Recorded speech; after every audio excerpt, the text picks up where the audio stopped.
All right. Welcome to another edition of the Marketing Medic podcast, where I am your host. I'm also the owner and CEO of ACC Unlimited, the marketing and creative agency for restaurants. Today, we have another amazing operator on this episode, but today is a very special episode because this is our first episode that we're doing with an actual client of ours. Listen, Estefania is a powerhouse, if I would say so myself. She's the owner of two different concepts. We have Caprichos Mexicanos and also Caprichos Cafe. Caprichos Mexicanos, a dessert cafe, and then Caprichos Cafe is a wonderful cafe concept, selling some Colombian Mexican treats and things of that nature, but also traditional avocado toast and breakfast sandwiches and coffees. And don't forget the coffee. We're talking about coffee straight from Colombia, right? From the farm straight to the cafe. But Stephanie has been a client of ours for some time now. I'm not sure how long. How long has it been, Stephanie? I don't know. I think we're gonna make a year soon. Wow, wow. She's been a client of ours for a while, and I thought she'd be great to have on as a guest because, listen, if there's someone who knows about restaurant business and the ups and the downs of it, is a Stephania, right? She lives this every single day. She is a true operator in every sense of the word. Well, Stephania, welcome to the podcast. Thank you, Anthony. I'm happy to be here. Yes, yes, I'm happy to have you. Thank you. Well, Stephanie, Mhm. we want to learn about you. We want to get into your story, right? I do think it takes a very unique and very special person to not only start a restaurant or start a hospitality concept, but someone who is brave enough to operate two of them, right, at the same time and continuing to grow because I'm sure you're not stopping at two, right? You want to grow and grow. So let's get into your story. Where are you from, Estefania? I am originally from Colombia. Hmm. Um, I moved here when I was 14 to the United States. Hmm. And I just built my life here with my parents. I'm now married with three kids, and it's been a journey. It's definitely a big journey when you're an immigrant and you have to you know, start a life and relearn everything that you grew up with and come to a different country. Hmm. So it's been a great journey. Hmm. And yeah, Good. Yeah. So let's talk about that time in Colombia, right? So you were in Colombia until you were 14, then you moved over to the US. What about your upbringing to that point of 14 uh, really inspired you? Are there any experiences that you can recall in Colombia that stick with you to today that kind of drive you to become the person that you are today or drove you to be? Excuse me. yeah. Well, basically, just growing up around family. I think my motivation in life has been my family, and it's just when you grow up in a country like Colombia, you are brought up with your family and knowing all these things that really make you like just always keep your mind and everything evolving around your family, and seeing that being so being there for each other, as you Mm-hmm. know, even if it's a cousin or an uncle, you're just growing up around family. And I think that's something that really stuck with me for all these years because it's different here. You grow with your immediate family, your husband, your wife, your kids, Mm-hmm. and you're kind of running, chasing dreams, and you have your routines here. So the quality of people there and the quality of time, because yeah, you work there, you do all these things, but once you get to the weekend, you get to see your family. You um, go to their houses, or you Mm-hmm. just meet up and you're always sharing your stories, and one person is helping the other. And it's just that's something that really stuck with me, and I feel like that's what makes me who I am today and what drives me. And my motivation has always been my family. I think that's the biggest thing I've learned. And I even though I was 14, I was very little when I moved here.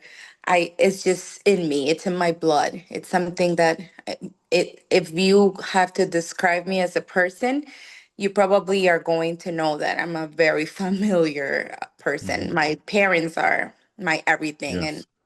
my whole family. So Hmm. I think that would be something that Beautiful. stood with me. Yeah. Beautiful, beautiful. And I've had the honor of meeting your father and speaking with him quite a bit. And he's a stand-up guy, right? He's a man's man. When you meet him, you know this is a guy that people respect, right? Yeah. And I know you have not spoken about him a bit, and you told me that you get a lot of your entrepreneurial traits from him. Can you talk about that a bit? Yeah, actually, my father um, had an industrial company in Colombia. And he is basically an engineer without a title because he didn't go to college, but he learned everything from his father. And him and my mom, they put a company together for years in Colombia. It was, they achieved many things. They went from zero to having, a company that was well known that basically manufacture a lot of the industrial machines that are now used in big companies in Colombia. And I grew up around that. I lived there because actually our house was on the second floor of the shop. So Oh, wow. I would wake up with the sounds of the machines and the hammering. And so I grew up around that. And I feel that's something that really influences a person. And it's it's what I learned throughout my whole life. So when I knew I wanted to do something after being a mom and a stay-home mom for many years, and I wanted to start something and grow in this country, I knew I wanted to be like my parents. I knew I wanted to, and not only my parents, my uncles, everybody in Colombia, they all have their own little company. So after even talking to my little brother, who's now in the new place, we came to this assumption that we have this in our blood. All of our family, our uncles, they all have a small business. They all run something. And I think that's something that has to stay with you or be in your blood. I didn't think that, Mhm. it's not a coincidence. I think it's just something that it's within us. And Yeah. seeing my parents, and they work together. My mom would do the administrative stuff. My dad would do the contracts and the labor and all this stuff and managing employees and all this. So it has to be. It has to do something in you. Wow. Wow. Yeah. Yeah, it does, right? It's a part of you. It's a part of your DNA at that point. Especially like I love how you said like you woke up to the sounds of the machines and things like that, right? It's like Yeah. you're surrounded by the entrepreneurial spirit for sure. Yeah, definitely. So you alluded to being a stay-at-home mom for a while, right? Can you talk about when you were a stay-at-home mom, what gave you that itch to go start something? What bit you? Well, first of all, the first thing that actually came to me, well, it was many things, but the two most important things was I was ready. I was tired of being home, just dedicating my life to my kids, which I love and I enjoy doing. But I knew I had potential. I knew I wanted to do something, and it wasn't just staying home, even though it was easy life. It wasn't bad because I had a lot of help and I enjoyed being with my kids. And I also was meant to be a mom, and I did everything with the love that I had, and I enjoyed it. I knew it was time for me to do something with my life. And I was, thinking I didn't have a career. I only went to college for a semester or two. So I was like, okay, so I might have to go find a job as a secretary or something like that. Or just find something small to do.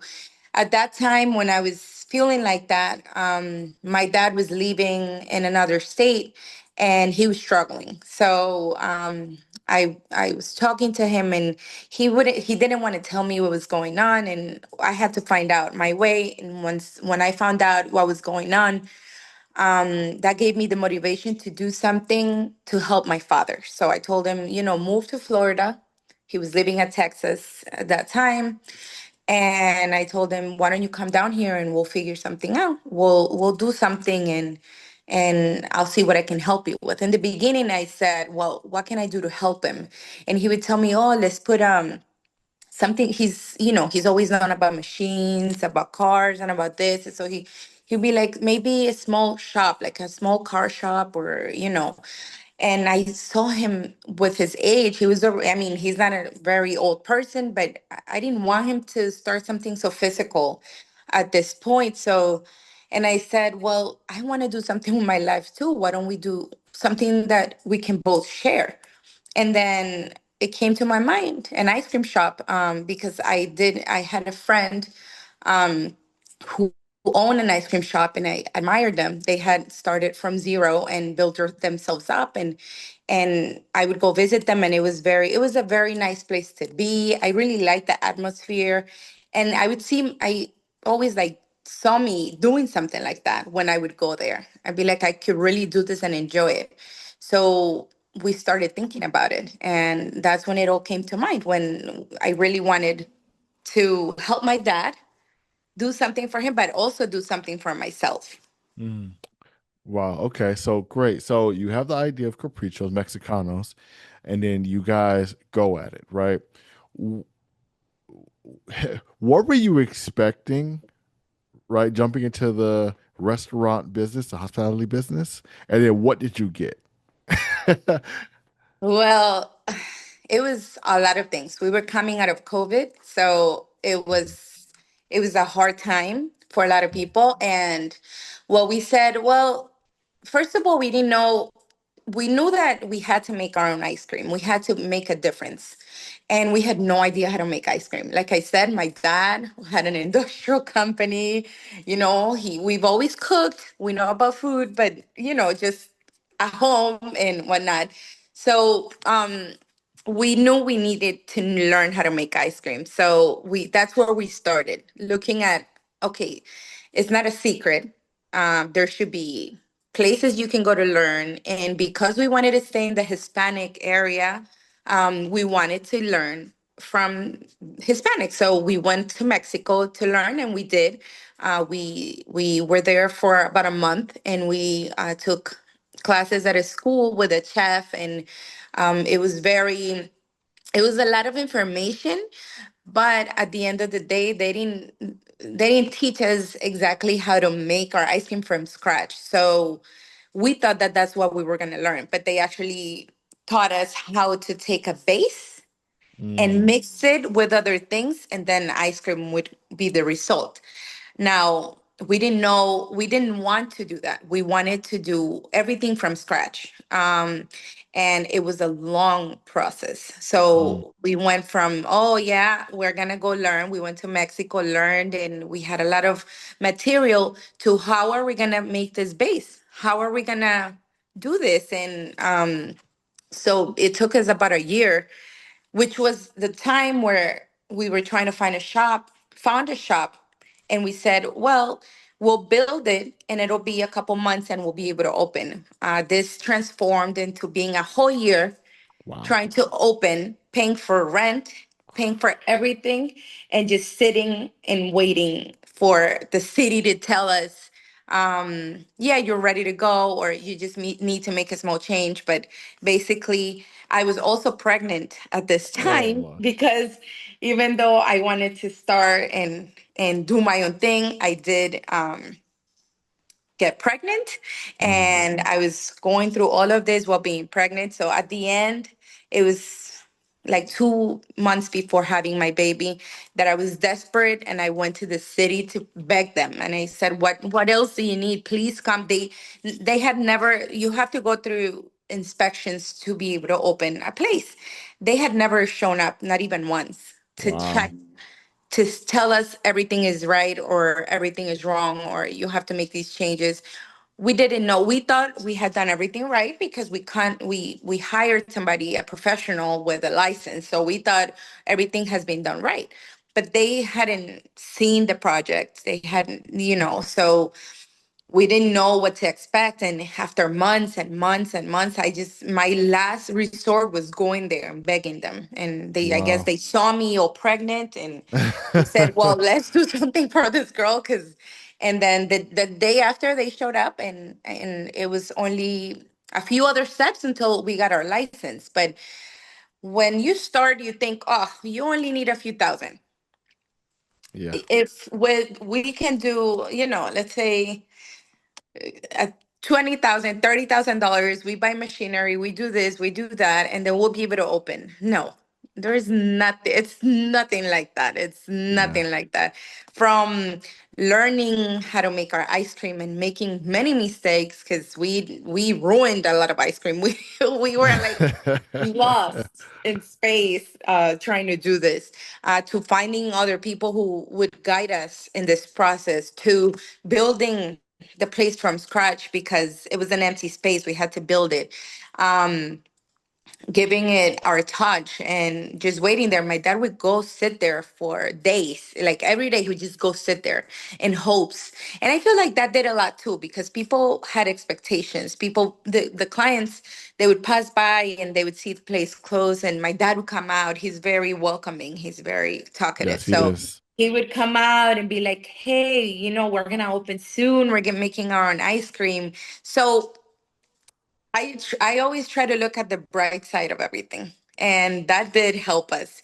Wow. Being there, my dad being there, sitting there, just waiting for things to happen, helped in allowing people to see what was coming, and for him to introduce them or let them know what was going on. And when we opened, it was very nice. We had a very good outcome after that. We Hmm. did very well, and I feel like being there, sitting there, waiting and letting people know, it really helped. But that Yeah. was pretty much it's you think and you dream and you think it's this way and it's one thing and it's going to be easy, and it's really not easy. And I feel like how the system is structured, it's not structured to help us, to help Mm-mm. small businesses thrive. Yeah. I feel like the way it's actually structured is for you to fail because um, it was really hard. I feel like it could have saved us so much money and time if they wanted to help, because I don't understand how it took a whole year for them to Right. actually come and start helping Wow. us. So Wow. that was tough. Yeah. And I mean, a round of applause for you guys because that is the nail in the coffin for so many restaurants. I meet so many people, talk to so many people. I have a client right now going through this exact situation with a second location that he has, where, hey, okay, well, they said it's going to take this much time to, get the plans approved, the inspections, this and that. All right, great. The landlord gave us, 3 to 6 months free rent, and then the rent kicks in after that. But then the plans don't get approved for a year and a half. After 6 months, now you're paying rent on a place that's not even open for business, and people don't have the capital to just keep coming out of pocket every month, right? So kudos to you guys for making it through that, and not only making it through, but striving. So round of applause. That's why I think you should be honored as a great operator because you are. No, thank you, Yeah. Anthony. Thank you for So that. can you tell me? So that was a really tough season, obviously, and that was just in the beginning.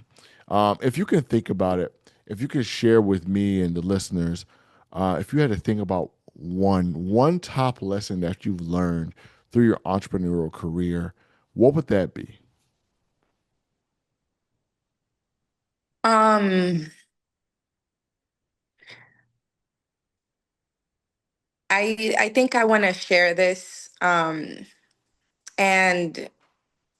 the biggest thing, and this is something I tell people when I see them starting. I just recently went to a Colombian restaurant, and they're doing a good job, and it's a family-owned business.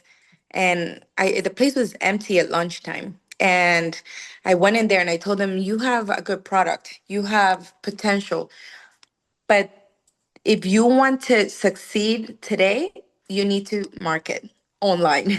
You Hmm. cannot pretend to be." today where we are and just run a restaurant out of people passing by, driving by, Right. and seeing you, or word to word, mouth to mouth. That's Mhm. not gonna work. Um, and when I mean marketing, I mean having a legit company that is going to do those things for you, because we have to be realistic and we have to be honest. When we're in the restaurant business, we want to do everything ourselves because it's cost effective. So we're not professionals in that. There is a reason why all these companies exist today, is because they take their time, they investigate, they learn, they just prepare themselves to do this stuff. And it's really at the end of the day, it's what's going to make your place sustain itself. I feel it's the only way nowadays. Mm, mm, And when I was reaching a point at the ice cream shop where we were going to have to do something or close because we were struggling so bad. And I had this guy working for me for, I think it was 2 years. He would do my marketing, and we would meet every 2 to 3 months, and he didn't know what was going on, and I wouldn't do anything because I was too scared to make a change, and that would be worse for the business. Because what about the months? You have this idea that it's going to take months, and it does. It takes months for something to kick in because it takes time and work. It's a lot of work. But I was like, I was desperate and I didn't know what to do. And that's when I started looking for other places and started looking for other people. And I was very scared because I was like, I've been paying this guy for 2 years. It's not working.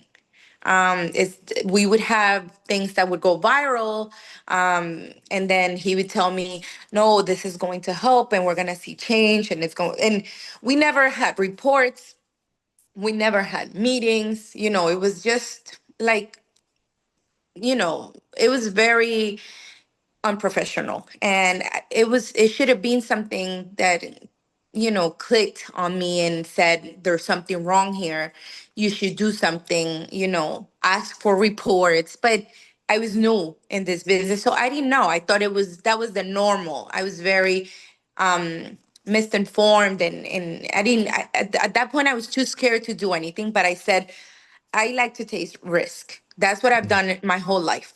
People were calling me crazy for putting a business up when COVID was like ending. And I think that also was a thing that helped me thrive in my business. I took a risk, and I said, there's no option and we have to do this. Yep. And I started looking for other options, and that's when I found you. And that's when things changed. Um, you came in and you changed everything. It just gave me, even though I had lost hope and I didn't trust Hmm. marketing, if you could, or the people that, the Yeah. professionals behind the marketing. And with you, we found out that this guy was actually robbing me because um he was like buying Yeah. Yeah. robots Yep. and Fake doing. followers. Yeah. Yes, Hmm. he was buying fake followers. He was doing all these things that were shadow banning us, right? Is that the Yep. term? So Yep. That's the people were term. Yeah. actually not seeing us. So of course the business is going to struggle. So it was Mhm. very disappointing to me to find something that I had put my trust in, my money, everything, and he knew. He came, he saw my suffering, and he kept doing the same thing, and it was just too much for me to handle. And then you came in and you tell me, okay, this is the plan, this is what we can do. We just have to implement this, and you're going to see changes. It's going to take time. You were very honest about everything that we had to do, and then everything changed. It took a few months, and then everything started working out. Yeah. I was just as scared as you, Estefania. I was. So, Yeah. no, I appreciate that. Thank you for sharing that. It's one of my prides and joys to hear that, because when we met and we did run into it and we started digging through the accounts and things trying to figure out what's going on, and once we discovered what was happening, we were like, oh my goodness, because this is not easy to communicate, right? To someone who's put their life and their blood into their business. How do I tell Estefania that this is going on? It's going to be unbelievable. Yeah. But when we did tell you, and we showed you everything, and then we gave you the plan that we wanted to implement. We had our fingers crossed, like, I hope that she gives us the opportunity to fix this for her, because you've been doing this for 2 years with the previous servicer. It's not easy to just trust this stranger, right? Here I come, and I'm like, hey, I know this guy said he could do this, and we're kind of saying we could do this. Who do you trust? How do you trust it? But I'm happy that you were able to trust us, and I'm happy that my team and I were able to get the job done. So shout out to my team. Oh Um, yeah, they're all thank you, amazing. I love them thank you. all. They're great, really. It's something that like every time we meet, I tell them, the ice cream shop has never been at a steady pace. And I love that, It's Hmm. just so steady. It's just, and I feel at ease now. I can Hmm. just go in my days. I know that, yeah, there could be slower days. Hmm. In a business like this, it's always going to fluctuate, but Hmm. it's just now the business took another route and Hmm. everything just feels different. Everything is different. And I Hmm. have to thank you guys for that because it's been amazing. And I feel like we make a great team. Every time we Yes. meet, every time we do photo shoots, I just love everything about the company. And if, again, one thing I've learned is that you have to invest in marketing and you Mhm. have to, it's not going to be cheap because anything in life and that's why probably when I did everything with this other person, I thought, okay, it's not so bad. The price isn't so bad. It isn't so high. So I think we're good. I think we're going to work together and everything is going to be good. No, that's not, this is a business and you have to take it seriously. And you have to know that today you need marketing, you need online marketing, you need to be seen. That's the only way people see today. Reviews, they don't even go because, oh, I saw this place on the road. No, they see a place on the road, they look it up, they see the reviews, and Mhm. if and they go to the social media, they see what you have, and that's how you get a client Yes, indeed. nowadays. So that's Yes, the indeed. biggest thing I've learned Mhm. in this few years, and I Oh, think wow. I made the right decision. Well, thank you, Stephanie. I promise, listeners, I did not tell her to say any of that. I promise you No, guys. this wasn't I planned. promise. It was not planned, but I appreciate that. Look, so thank you for sharing all that you shared today. Let's point people where they should go.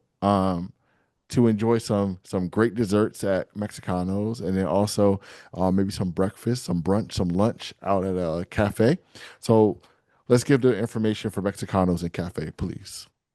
So the ice cream shop is called Caprichos Mexicanos, and we're located at 5331 North State Route 7 in Tamarack. It's very easy to find if you just Google us. And then the cafe, it's located at 1 South Palmway in Lake Worth. We're right in a corner right before the beach. It's very well located. We have amazing things to offer.